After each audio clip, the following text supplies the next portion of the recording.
अच्छा, इधर को असलम नाम से आए हैं, देखते हैं जी ये कौन है। हेलो जी जनाब, आवाज आ रही है आपको? आ रही है जी, आ रही है लाउड एंड जी क्लियर। हाँ कैसे जी, हैं गालिब साहब? मैं आपके सारे प्रोग्राम देखता हूँ और ये अपना मेरा चलें जी, ताल्लुक बहुत पाकिस्तान शुक्रिया। से है। और अच्छा, हारिस हैं, आप लोग बहुत अच्छा काम कर रहे हैं। फर्स्ट टाइम मैं आपसे बात कर रहा हूँ। चलें जी, बहुत शुक्रिया। हम कोशिश कर फर्स्ट रहे हैं अपनी मसला तरफ से। ये है कि जो असल जो इशू है हमें जो फेस करना पड़ रहा है, फर्स्ट ऑफ ऑल ये भक्त हैं और जो सनातनी हैं, इन्होंने पूरे आप लोगों के प्रोग्राम को हाईजैक कर लिया है। देखें, वर्ल्ड को इनसे कोई प्रॉब्लम नहीं है, ना क्रिश्चियनिटी से है, ना हिंदुइज्म से है, ना सनातन से है। अगर कोई एक रिलीजन है जो हर जगह प्रॉब्लम क्रिएट कर रहा है, चाहे वो यूरोप है, चाहे अमेरिका है, चाहे कहीं भी है, इसके मानने वाले आपस में भी एक दूसरे को कत्ल कर रहे हैं और दूसरों को भी कत्ल कर रहे हैं। वहां पे फोकस आप लोगों का जो डाइवर्ट कर देते हैं आके, सारे आके और उस जगह पे ले जाते हैं अपने इंटरनल इश्यूज और वो सनातन के बारे में बताना शुरू कर देते हैं। जो मुझे नहीं समझ आती कि वो अपने पेजेस पे क्यों नहीं ये चीज को डिस्कस करते या क्यों नहीं करते हो। आप लोगों का टाइम बर्बाद होता है। जो हम लोगों को बहुत सी चीजें जो सुनने को मिलनी चाहिए वो नहीं करते। अच्छा, दूसरा एक चीज मुझे जो मेरा कंसर्न ये है कि वो ये कि जनाब जो मोमिनीन है वो हम्म। आते नहीं है, डिस्कस नहीं। बहुत रेयर चांस होता है कोई एक आता आता है। बड़े बड़े आलिम बने फिर रहे हैं, बहुत बड़े आलिम हम्म। हैं, मौलवी हैं, यूट्यूबर्स हैं, वो क्यों नहीं क्या कहते हैं इस चीज को, अब क्यों नहीं अपने नामूस रिसालत के लिए आगे क्यों नहीं बढ़ते? क्यों नहीं आप लोगों से आर्ग्यू करते? ये बात वो क्यों नहीं एक दिन अजीम, वो एक बंदा है, मैं वो अजीमुर रहमान उस्मानी, उसने एक वीडियो बनाई थी कि भाई ये 5-6 बातें ऐसी हैं कि जिसका आपको कोई भी जवाब नहीं दे सकता जी, एथियस्ट। ठीक है, तो फिर मैंने उसको मैसेज किया, मैंने कहा भाई कि अगर आप इन बातों पे मुझसे बात करना चाहते हैं तो कर लें। वो दिन है और आज का दिन है, उसने कभी मुझे कोई उसका जवाब नहीं दिया। ठीक है। नहीं, ये चीज मैं भी नोट कर रहा हूँ। मैं जो आपकी हम्म। वीडियो आगे शेयर करता हूँ, फर्स्ट ऑफ ऑल जो इवन जो मॉडर्न मुस्लिम है ना, ये लोग जो कहते हैं जनाब जी मॉडर्न मुस्लिम है, लिबरल मुस्लिम है, कोई लिबरल कोई मॉडर्न मुस्लिम नहीं होता है।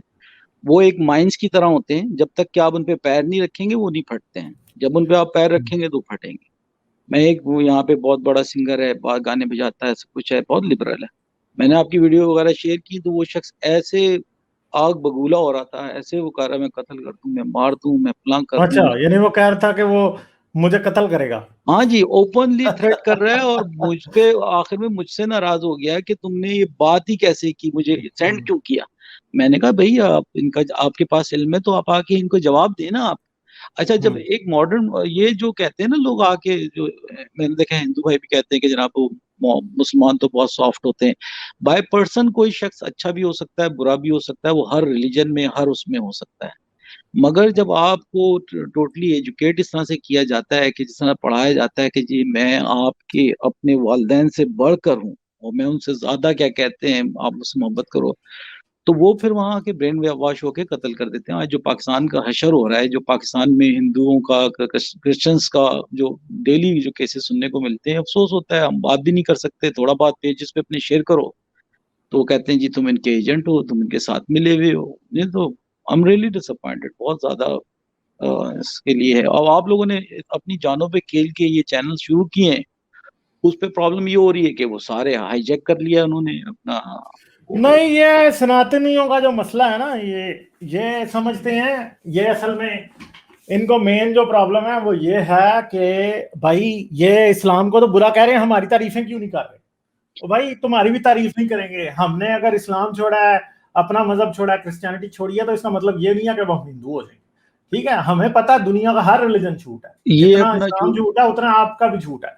तो तो अभी ये बात लर्न कर रहे हैं, आहिस्ता आहिस्ता ये खुद ही साइड पे हो जाएंगे। कोई ऐसी बात नहीं है। दूसरी बात है कि मैं इंडिया की पॉलिटिक्स पे ज्यादा डिस्कस करना भी नहीं चाहता, नहीं क्योंकि वो एक देख, मतलब, मगर अगर अगर कोई आके मुझे ये कहेगा कि जी हिंदुइज्म बड़ा अच्छा है, सनातन बड़ा अच्छा है, तो फिर उसकी तो फिर मैं ऐसी की तैसी करूंगा नहीं चाहे। डेफिनेटली हाँ। देखें, हाँ। हम जिस एनवायरनमेंट में, जिस कंट्री से बिलोंग करते हैं, हमें तो हिंदू रिलीजन के बारे में कुछ पता ही नहीं। अलिफ के नाम पे लट नहीं पता, ना हमें पढ़ने दिया जाता है, ना नहीं उसके नहीं, बारे पता में। पता पता ना भी हो तो इसका मतलब ये नहीं है कि वो सच हो जाएगा, वो झूठ ही नहीं रहेगा नहीं, फिर। हमें पता ही नहीं हाँ। तो हम उस पर हाँ। डिस्कस नहीं कर सकते ना, बात ही नहीं कर सकते। अगर नहीं कोई करते कहता है हैं कि इतना तो, ये देखें अब ये बात है ना कि ये लोगों ने अब हमें भी उस तरफ डाल दिया पढ़ने।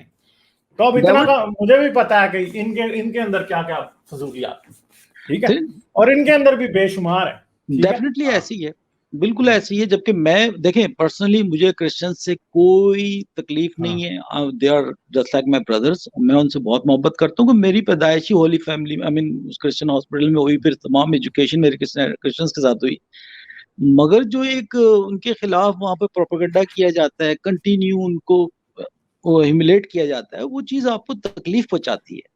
फिर अब हिंदुइज्म के बारे में बात करते हैं, उसमें आप हम लोग इतना ज्यादा डिस्कस नहीं कर सकते, क्योंकि हमें उनकी रिचुअल्स के बारे में ये चीजें पता नहीं। हमें सिर्फ ये दिखाया गया है कि वो बहुत बुरे होते हैं, बहुत, ये नहीं कि इनके मंदिरों में गंदगी होती है फलां।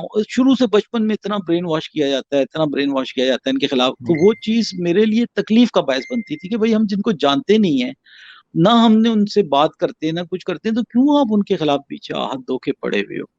तो अब अनफॉर्चुनेटली आप लोगों की जो एनर्जी है, आप हैं, हारिस हैं और दूसरे, और काम बहुत अच्छा कर रहे हैं, पर प्रॉब्लम ये हो रही है कि जो असल मुस्लिम मोमिनीन है, जो बहुत हर जगह व्हाट्सएप पे मेरे पेजेस अजाब बने हुए हैं, फेसबुक के मेरे पेजेस अजाब बने हुए हैं, मुबारक रमजान मुबारक, ये मुबारक, फलां मुबारक, ईद मुबारक और वो बकरा ईद मुबारक, और करते रहते हैं। भाई आप आके अपने यहाँ पे आके डिस्कस तो करें ना अपने अपने जो आप अपने पैगंबर सल्लल्लाहु अलैहि वसल्लम को, क्या आप वो नहीं करेंगे, डिफेंड नहीं करेंगे? सब देख रहे हैं, सब कुछ कर रहे हैं, खामोश बैठे हैं, बिल्कुल जवाब ही नहीं दे रहे ना। इनके मौलवी वो तारिक मसूद साहब हैं, तारिक जमील साहब हैं, तारिक जमील साहब जो इंडियन वो कोई यूट्यूबर्स हैं, उनके प्रोग्राम में पहुंचे हुए थे, अच्छा। और आप बातें कर रहे हैं, उस लड़की की तारीफें कर रहे हैं कि तुम मुझे बहुत अच्छी लगती हो, तुम बहुत, तुम्हारी आंखें बहुत अच्छी हैं, और मैं भी पता नहीं वो राजपूत हूँ और मेरा ताल्लुक भी इंडिया के वो राजपूत घराने से है। और भाई आप अच्छा। जब उस एक छोटे से चैनल पे जाके पूरी बातें कर सकते हैं, और बाय फेस आप आते हैं, तो आप यहाँ पे आते हुए आप क्यों, आप घबरा क्यों रहे हैं? हम्म। ये चीज बड़ी अजीब सी है बहुत। अदरवाइज बहुत कुछ सीखने को मिलता है आप लोगों से, बहुत नई नई चीजें जो मुझे नहीं पता थी। और एक चीज नुकसान इसका बहुत हुआ है मुझे, नुकसान ये है कि बंदा अकेला रह जाता है, अकेला हो जाता है। नहीं कोई नहीं, मगर बात यह है कि आप अकेले ना अपने आप को समझें। अभी आप जो है ना अवलीन में से हैं, समझे? अभी लोग आ रहे हैं, ठीक हाँ है? ऐसा तो जुड़ रहे हैं, पर सर तो आज से 10 साल बाद आप इतने अकेले नहीं होंगे जितने आज आप हैं। आज डेफिनेटली हैं। यही है कि छुपाते हाँ। हैं चीजों को।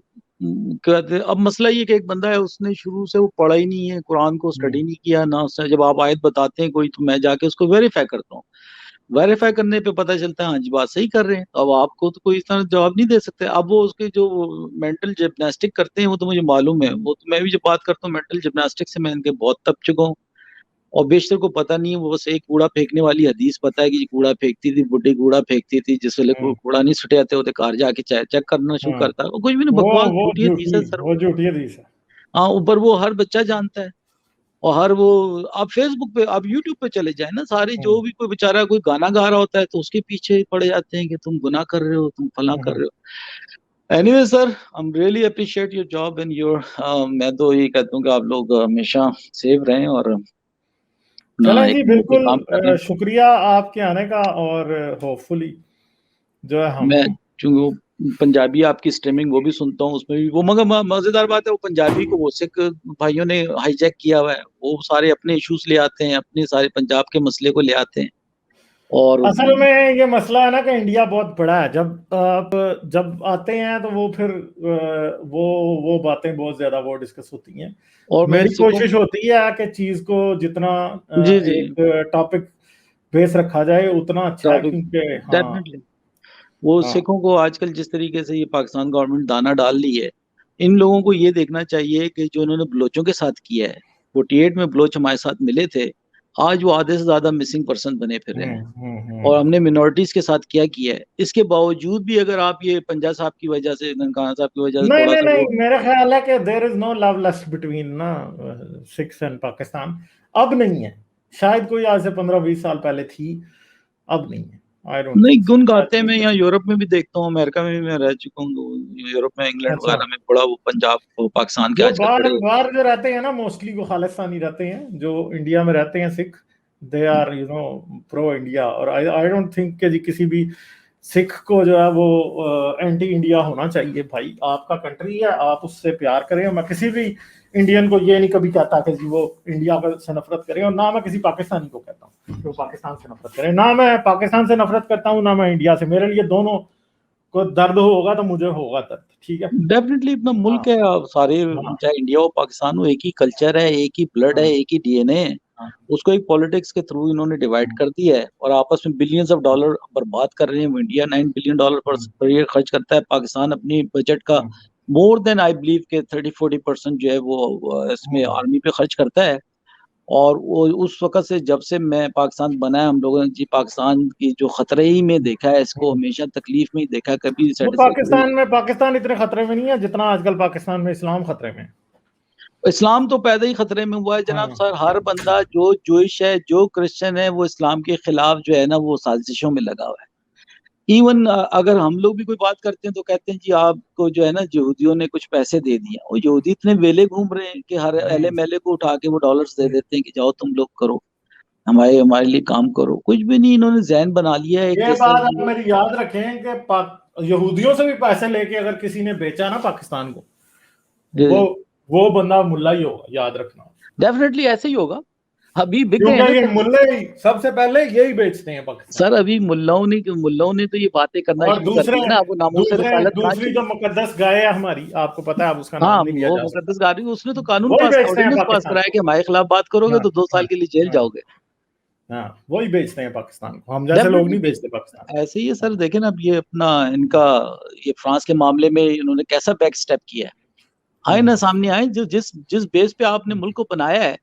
अब आपको पता है $12 बिलियन फ्रांस ने पे दिए हुए और सारी इमदाद देता है। अगर हमने नामूसे रिसालत को बेचा नहीं सेल किया तो फिर तो बेड़ागर को प्रॉब्लम हो जाएगी हमारे लिए। अब जो उन्होंने टीएलपी को बनाया था, जिस मुकद्दस गाय ने, वो जब तक इसको इस्तेमाल करेंगे, दूध लेते रहेंगे। जिस दिन जरूरत पड़ेगी, जिस तरह देवबंदियों की जो तहरीकें थी, लश्कर जंगवी और ये तालिबान और ये सब कुछ, वो दूसरे सेक्ट की तरफ से थी ना, सिपा साहबा, ये सारी उसकी तरफ से, देवबंदियों की तरफ से थी। उनको पहले आर्मी ने यूज किया, दबा के इनको बेनिफिट्स दिए सारे, उनको क्या कहते हैं, एक शेल्टर प्रोवाइड किया, मुल्क का बेड़ा गर्क कर दिया। उसके बाद जनाब अब कहते हैं जी अपने, वो जो उसका आपने बाजवे का बयान सुना होगा, उसने कहा जी अपने मंजी थले डांग पहले मारना पड़ेगा, पहले चेक करना पड़ेगा। वो पहले वो कहता रहे जो नवाज शरीफ उस वेले तो नहीं सुन रहे थे कि जनाब अपने घर में पहले सफाई करें, बाद में फिर आप इंडिया। नवाज शरीफ के टाइम पे तो उनको 1000 रुपया बांट रहे थे ना, 1000 रुपए भी दिया था सर जी। अब ये इब्ने बाजवा जो बैठा हुआ है ऊपर, इसके लिए मतलब जो है ना वो सीधी जो बात है। बिल्कुल, अब ये याद होगा फैजाबाद धरने को पूरा ऑर्गेनाइज कराया था इस मुकद्दस गाय ने। इनको पैसे दिए गए थे और इनको बहुत ठीक ठाक इनको फेवर दी जा रही थी। और उसके बाद जनाब अब ये है कि इसके क्या कहते हैं, अब जब इनके गले पड़ गए, मैं नहीं समझता कि टीएलपी की कोई पावर है। वो सिर्फ इनको यूज कर रही है, एजेंसियां यूज कर रही हैं। जिस दिन इनका काम पूरा हुआ, इनका ही मक्कू ठप देना इन्होंने आराम से। आर्मी के सामने कोई नहीं चल सकता। ये मुल्ला भी इसके साथ है, मुल्ला मिलिट्री इत्तेहाद मिल के अवाम का बेड़ा गर्क कर रहे हैं। मुल्क को जिस दाने पे लाके खड़ा कर दिया है नफरत और उसका, कि आप सोच नहीं सकते कि जीना अजाब कर दिया लोगों के लिए। चलें जी, ठीक है, फिर मैं आगे चलता हूँ। और भी लोग एंजॉय कर रहे हैं, करेंगे बात। ठीक है जी, ओके, थैंक यू।